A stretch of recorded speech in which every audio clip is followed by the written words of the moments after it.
Hello, my fellow happiness seekers. Uh, I'm a little tired tonight, so a bit less enthusiasm on this one, but we're going to continue with these pastimes and or hobbies, things that you can do according to your personality type as per the Briggs Myers test, which might be a good match for you. So we got up to this one, which is hospitality rules. Hospitality would be the kind of person where you love running a hotel type of business, or you have a catering business, you would be a wedding planner, that kind of thing. You organize parties. You might even be the sort of person who red letter days, you would meet and greet people as they arrive and then send them off for their helicopter rides or their ski lift experiences or their Lamborghini drives, whatever. That would be a hospitality type of rule.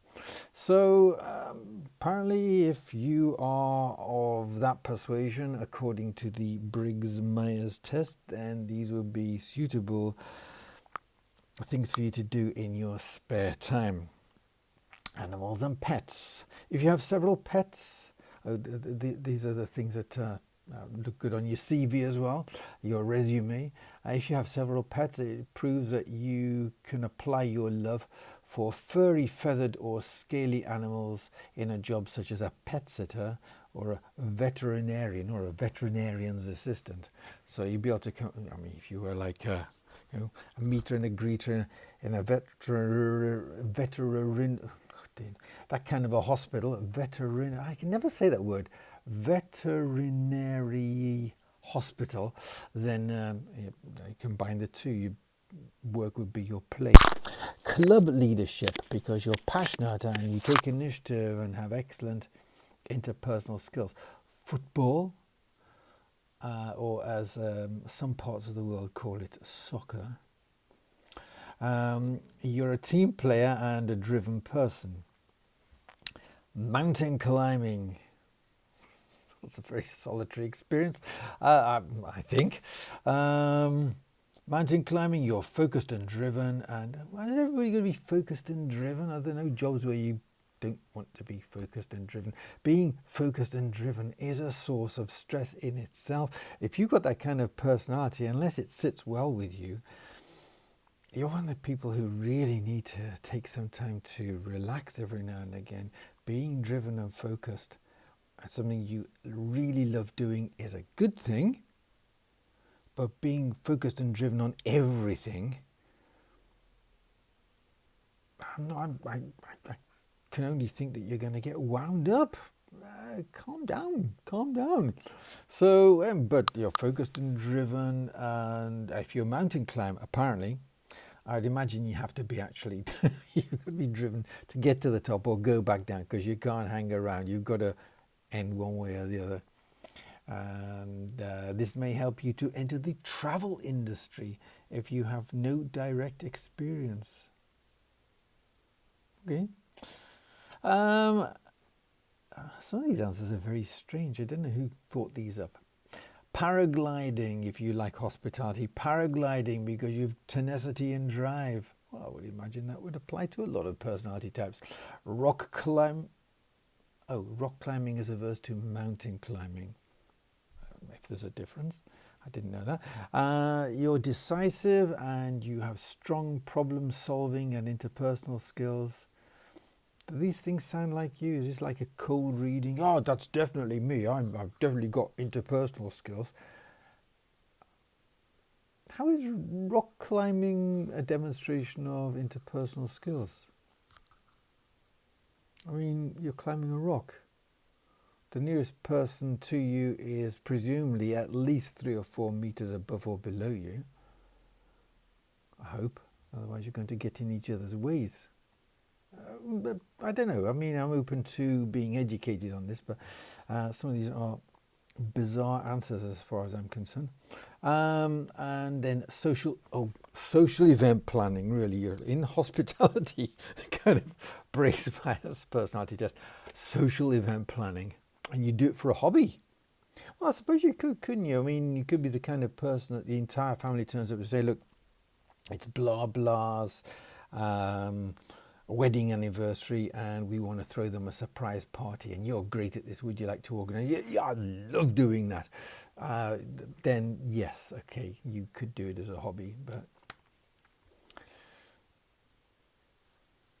I would imagine there's a lot of work involved. Ordinary New Year's parties can involve a heck of a lot of work, even if it's just cleaning the place to make it, presentable for guests. And then there's all the food and the food preparation and the decoration and the sending out of the invites and making sure that everybody's going to be entertained when they arrive, finding things for them to do, to count down the hours until midnight, and then you Old Lang Syne, and then everybody goes home and parties, eh? Right, next one would be 6 minutes, so we're going to have to be very, very quick with this one. IT roles. IT roles is a Briggs Myers personality type. Oh, okay, that must be pretty new. We've only had IT as such since 1948. Well, a little bit earlier because of GCHQ and Alan Turing, but 1948 was the birth of computers. So I'll be quick with this because we're at 6:39. So coding and programming at home as a hobby, of strong analytic skills and the desire to learn. Drawing, painting and colouring. Okay. You're good at discerning patterns. Fishing, you're patient and focused. Snooker or pool, you have strong strategic and analytical skills. And you like a pint or two, I would imagine. Video games, you're focused and determined. Video production, you're precise, focused and detail orientated. This is an interesting article. I wouldn't have thought of some of these as mapping onto, for example, IT roles, but there you go. They're things to put on your CV, but they're also things for you to consider. If you have a job in IT and you're suited to it, and then you think, oh, what can I do at home? I imagine you do coding anyway, open source stuff, drawing, painting and photography. I don't know, maybe you do, maybe you don't. Fishing, maybe you do, maybe you don't. I don't know. I wouldn't have thought that would immediately spring to mind. Video games, I would imagine that's pretty much what a lot of people do if they're in IT roles. Video production, that might be a follow-on from photography. Okay, let's wind that one up for tonight. Tomorrow we're going to look at a Briggs Myers manufacturing rules. This is a very strange version of Briggs Myers. And I will say good night. So if you enjoyed that, give it a thumbs up. I enjoyed it. It's really weird. I like weird stuff. Give it a thumbs up, and possibly, a like is a thumbs up, isn't it? And consider subscribing, and I'll see you tomorrow to your greater happiness.